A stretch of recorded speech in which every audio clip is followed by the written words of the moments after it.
Well, earlier in the week, I spoke to Arndt Ellinghorst, who heads up global automotive research at the advisory firm Evercore, for his take on the VW situation. We started by talking about those quarterly figures. Yeah, I mean, they were pretty much bang in line with our expectations. The company has indicated before that they put aside 6.5 billion euros for the diesel recall. If you take that out, they reported more than 3 billion in clean operating income, a very strong cash flow, and a net liquidity of 28 billion, which is obviously very essential given the challenges that they're now facing. Well, they're quite possibly going to need that, aren't they? Because the estimations, I think, well, the difference between Volkswagen's estimations for what's going to be needed to sort this out and a lot of analysts' ones is a huge difference. Well, you know, that happens when you sit in front of a spreadsheet and you plug in big numbers, right? I mean, I think it's going to cost them probably all in around 28 billion euros before tax.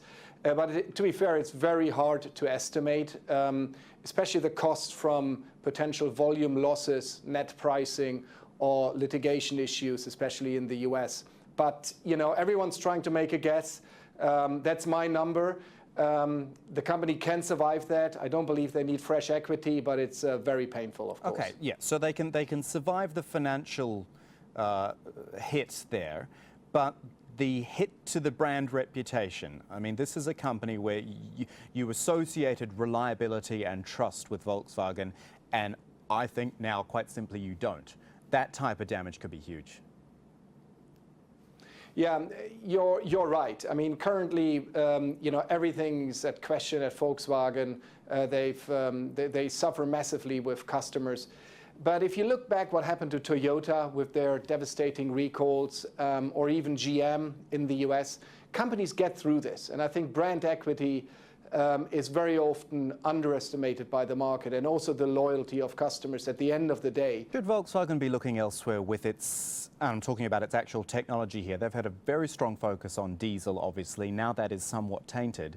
What about electrics and the like? Have they invested enough in that to diversify and to keep the brand going in a positive direction?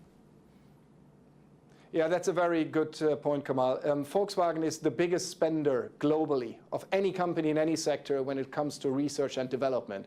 And when you look at the innovation that's coming out of Volkswagen, it's not really great. And you're going to ask yourself, where's VW when it comes to electric vehicles, to hybrid vehicles?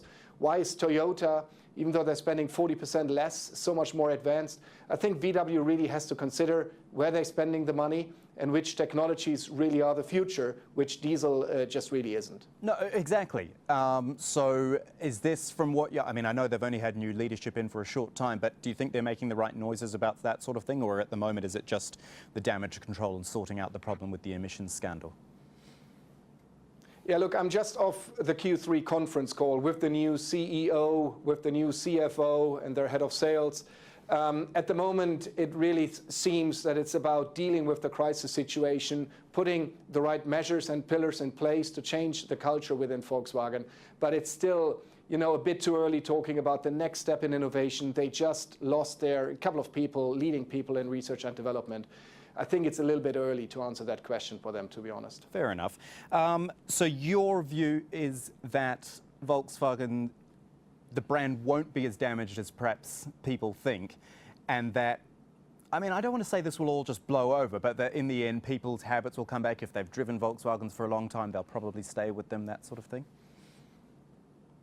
Well, the company says that their current order intake isn't really impacted materially. Even the mix between diesel and gasoline engine isn't materially impacted. I mean, it shows you that the substance of the VW brand, especially in their Western European markets, is pretty strong.